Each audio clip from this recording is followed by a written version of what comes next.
Sherpur post office থেকে এক নারীর সঞ্চয় হিসেবে উত্তোলন করা টাকায় জাল নোট পাওয়ার অভিযোগ উঠেছে। শুধু তিনিই নন, জাল নোট পেয়েছেন আরও এক ভুক্তভোগী। বিশিষ্টজনরা বলছেন, পার্শ্ববর্তী দেশ থেকে চোরাই পণ্যের সাথে হাত বদল হচ্ছে, জাল নোটও প্রবেশ করছে সীমান্তবর্তী জেলায়। তবে সেই নোট কিভাবে সরকারি প্রতিষ্ঠানে প্রবেশ করছে তা খতিয়ে দেখার দাবি সকলের। বিজলি কেবলসের স্কিন কোটেড ইনসুলেশন আগুন প্রতিরোধী। বিজলি কেবলস, নিরাপদ আজীবন।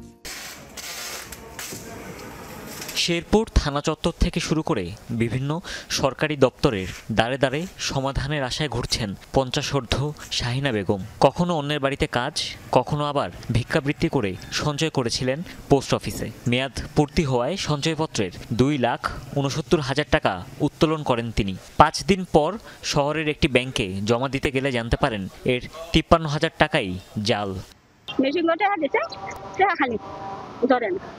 ना दला पाटे हरी कल पर आज देते हैं गुल्लू पर आज देते हैं गुना दे तीन दे 50 रुपया 3,000 है यही करा जाल करा। পোস্ট অফিসের সিসিটিভি ফুটেজে দেখা যায়, একই দিনে শাহিনা বেগমের আগে 2 গ্রাহক পোস্ট অফিসে 4 লাখ টাকা জমা রাখেন। ধারণা করা হচ্ছে সেই জমা টাকাতেই ছিল জাল নোট। সরকারি প্রতিষ্ঠানেও আসল নোটের নিশ্চয়তা না থাকায় ক্ষুব্ধ স্থানীয়রা।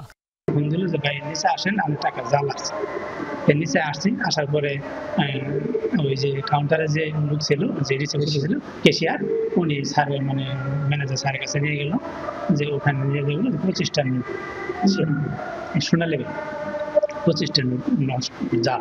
আমরা আগে দেখতাম যে হাটে বাজারে গরু হাটিতে 2-1টা জাল নোট চালাচালি হতো, এটা পাবলিক পর্যায়ে হতো।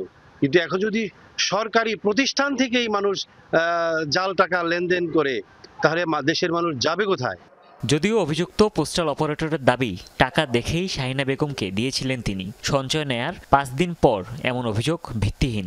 ওই পার্টির কাছ থেকে দেখে শুনে টাকা নিছি এবং মহিলাকে আমি ওই টাকা বুঝিয়ে দিছি। এখন যদি আমার গ্রাহক সরকারি অফিসে টাকা নিয়ে 5 দিন পরে বাড়ি থেকে এসে বলে যে এই টাকায় তার 7 তারিখ টাকা নিয়ে গিয়ে 12 তারিখ যদি আইসা বলে যে আপনার টাকা জাল বাইর হয়েছে, এই সমস্যা, এটা তো সরকার বা পোস্ট অফিস কর্তৃপক্ষ কেউ নেবে না।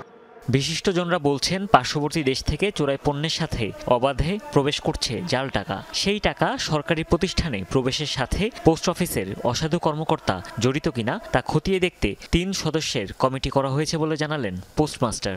3 সদস্য বিশিষ্ট কমিটি গঠন করছে এই বিষয়টা তদন্ত করার জন্য। ওই দিন 2টা বান্ডেল টাকা দিছে, একটা বান্ডেলের মধ্যে হয়তো জাল থাকতে পারে, সেটা সে মেশিন দিয়ে গুনে নিছে কিন্তু চেক করে নাই। চেক না করার জন্য হয়তো ওখানে এই দেখাটা ছিল। এই ঘটনায় অভিযুক্ত পোস্টাল অপারেটর মানিক মিয়াকে আসামি করে মামলা করেছেন শাহিনা বেগম।